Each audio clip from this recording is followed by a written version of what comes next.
não rolou nunca nenhum tipo de problema, não houve dúvidas, não houve suspeitas, não houve indicativos, não houve até uma fala assim meio solta. Mas é difícil você encontrar um casal que não tenha um dia pensado em separar. Alguém vai me dizer, não, mas eu nunca pensei em separação. E a outra pessoa, será que pensou? Em nenhum momento ficou em dúvida, porque a gente tem dúvidas sobre tudo o tempo todo, nós somos muito inseguros, né? Acho que o ser humano, de um modo geral, eu sou, a maioria das pessoas que eu conheço também são, também é insegura. A gente nem sabe se está agradando, a gente não sabe se está acertando.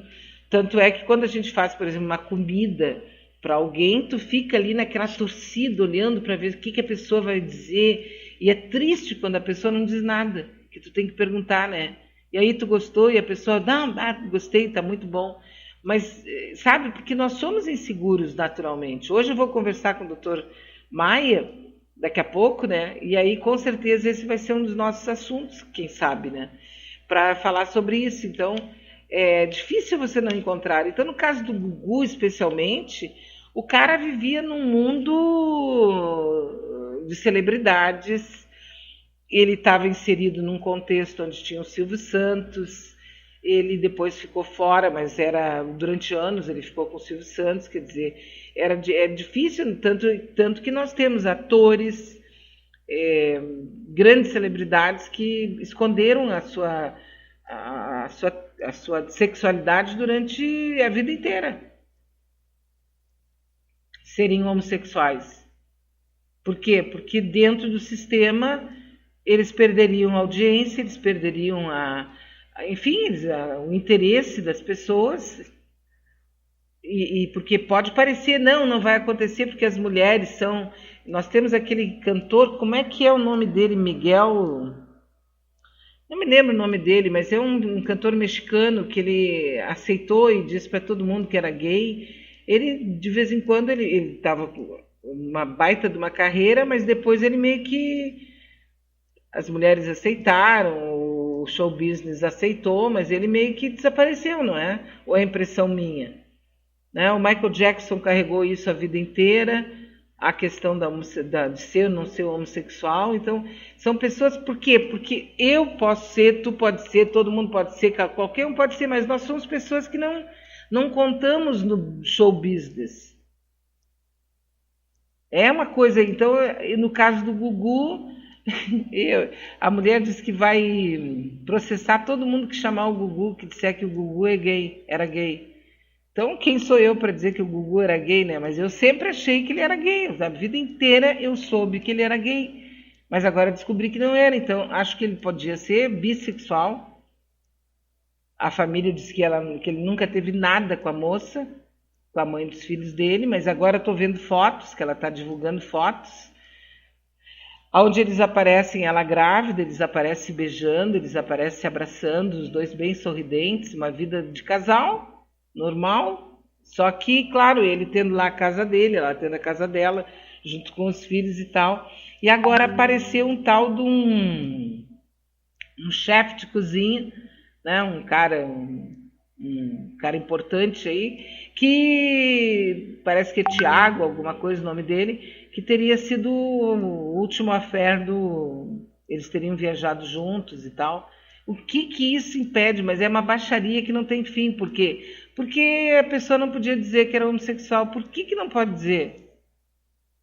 Sou homossexual e daí? Tu não tem nada a ver com isso. Gosta do meu trabalho? Eu sou um bom apresentador, eu sou um cara bacana que faço altas festas no domingo, a tarde toda, sábado a tarde toda, que beleza. Mas não, né? A gente precisa fazer de conta que não está acontecendo e que não é. E a vida de quem tem que viver isso, quer dizer, viver fugindo da sua sexualidade, deve ser muito difícil. Sinceramente, eu acho que deve ser extremamente difícil. Viver fugindo da sua sexualidade, dizendo que eu não sou homossexual, se for, diz que é. E ninguém, mas ninguémzinho no planetinha inteirinho tem alguma coisa a ver com isso. Mas se for, né? Se não for, a gente sabe, né? Tem tanta gente aí que tem fama de ser, todo mundo diz que é, mas aí fica engraçado, né? Mas cada um acha que tá tudo bem, né? Bom, seguindo aqui com o nosso programa, nesta manhã de sábado, estou aqui pedindo aos amigos, não é, que colaborem comigo, conversando comigo, a respeito dos dias e das coisas que estão acontecendo. Eu postei lá os documentários que concorrem com Democracia em Vertigem no Oscar de 2020. Também postei um dado fantástico aí que está rolando, que trata-se do maior iceberg do mundo. O maior iceberg do mundo está prestes a chegar ao mar aberto. Chamado A68, o bloco se desprendeu da Antártida em 2017, pesando 1 trilhão de toneladas, com 5.800 km², o equivalente à área do Distrito Federal.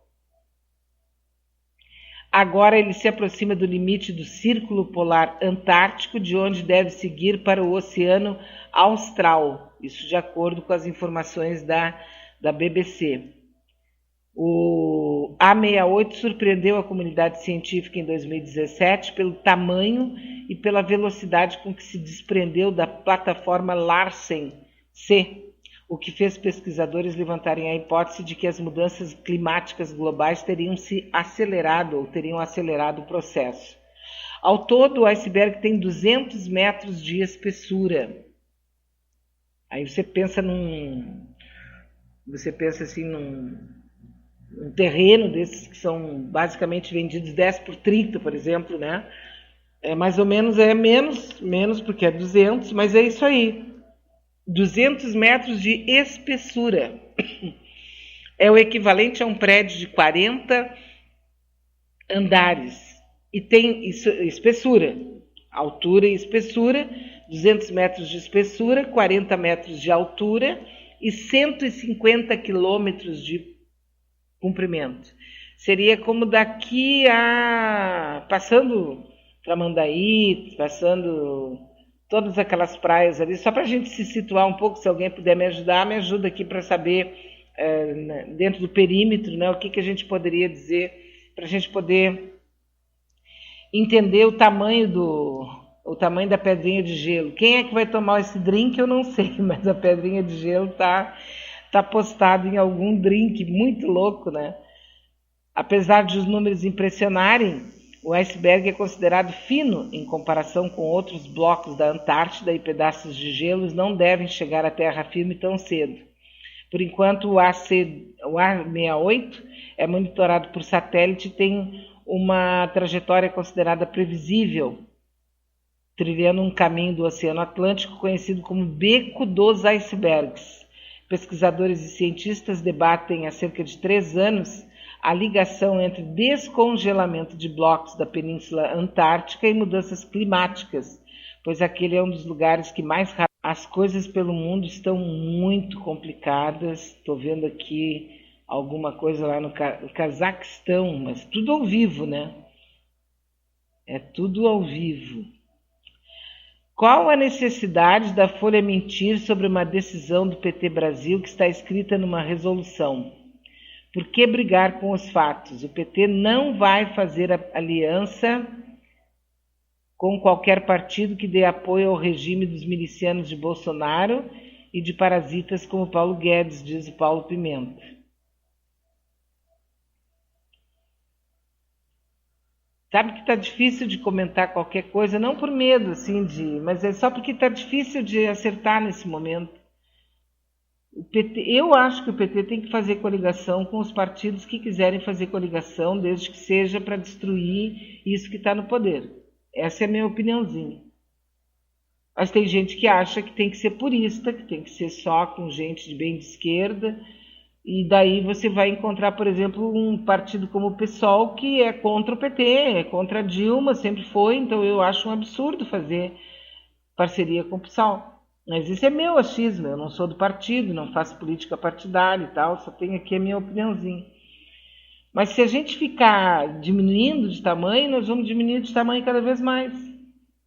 Eles têm uma coisa chamada linguagem, que nós não temos. Nós somos muito superiores, entende? A gente tem nós temos uma casca assim, de superiores à tigrada, a pessoa mais pobre. Então a gente nós temos que buscar uma linguagem, uma coisa assim de sobrevivência da esquerda. Buscar uma linguagem que chegue até a pessoa, aquela pessoa ali desavisada, aquela pessoa que nem é interessada também nesse assunto. Então, quando você sabe que eles acreditaram em uma madeira com bico em forma de piroca, que eles acreditaram em kit gay, que eles acreditaram em tanta coisa que quando a gente pensa nisso, tu tem que refazer, tu tem que recomeçar, tu tem que zerar. Tem que zerar o teu HD e começar do nada, para tentar chegar naquela linguagem ali. Que são essas pessoas que não participam, que não leem, que não querem saber, são essas pessoas que vão decidir cada eleição. Que, de novo, né, a gente tem aquela velha história, 30% é de esquerda, 30% é de direita. Assim, a grosso modo, né? Sim, passando a régua. É isso aí. 60% não são nenhuma coisa nem outra. Isso é esse eleitor flutuante é que decide as eleições. E ultimamente ele tem decidido, é só você ver o que está acontecendo no estado do Rio Grande do Sul, na prefeitura de Porto Alegre, as pessoas tocam de ouvido. Elas não precisam de garantia, elas não precisam de certeza, elas só têm que gostar. Como se fosse assim, escolher quem é que fica no BBB, quem é que sai. A gente poderia até fazer, de repente, em vez de uma campanha política cara, pegar todos os candidatos a prefeito de Porto Alegre e botar dentro de uma casa e ficar ali durante o tempo de campanha ouvindo os caras conversando e tal, mandando pergunta para eles e para ver o que cada um responde, como é que cada um toma banho, como é que cada um conversa, qual é o nível de paciência que tem cada um. E aí escolher como escolhe o BBB, porque as pessoas ali parecem que são mais lúcidas do que quem está aqui fora. Aí você manda pelo esse WhatsApp um monte de mentira, estão dizendo lá na Minas Gerais que as chuvas, quem está fazendo as chuvas são o PT. O Bolsonaro diz que as barbaridades que acontecem no carnaval, tudo isso assim, as pessoas uns com os outros, cada um beijando o outro, tal, esse foi o PT que fez. O PT inventou o sexo. Se tu conversar com algumas pessoas, tu vai ver que o PT foi que bolou como é que se faria sexo. Foi o PT que ensinou. E as pessoas acreditam no que for dito ali, elas acreditam. E nós não temos linguagem nenhuma para debater, para combater ou para chegar perto dessa linguagem. E tem gente que não quer. Que tem que continuar como era em 1917, 1942, 1960... Como se o mundo não tivesse evoluído para bem ou para mal, mas evoluiu, né? Seguimos em frente aqui, 9h51. Nós estamos com 33 graus de sensação térmica aqui, né? Na cidade de Porto Alegre. Nós vamos até os 38 graus. Segundo a meteorologia, podemos alcançar até 38 graus e daí no sol mais de 40, né? Com certeza absoluta. Bastante água, né, gente? No mínimo 2,5 litros de água. Dólar passa dos R$ 44,32, fecha no maior nível desde a criação do real e tá tudo bem, não tem ninguém batendo panela. Que aí tu vê que aquelas pessoas, elas eram levadas por um emocional feito pela Globo, feito pelo WhatsApp, feito pelo... Sabe? Não, elas não estavam agindo de uma forma assim, olha, pensada, estudada, uma forma racional. Elas estavam levadas por uma emoção sem fim, né? De pessoas que odiavam os pobres nos aeroportos, os pobres nas faculdades, os pobres nos restaurantes, os pobres comprando carro, os pobres comprando casa própria. As pessoas estavam indignadas com aquela situação E aí abriu uma porteirinha ali, eles se jogaram tipo manada para fazer o que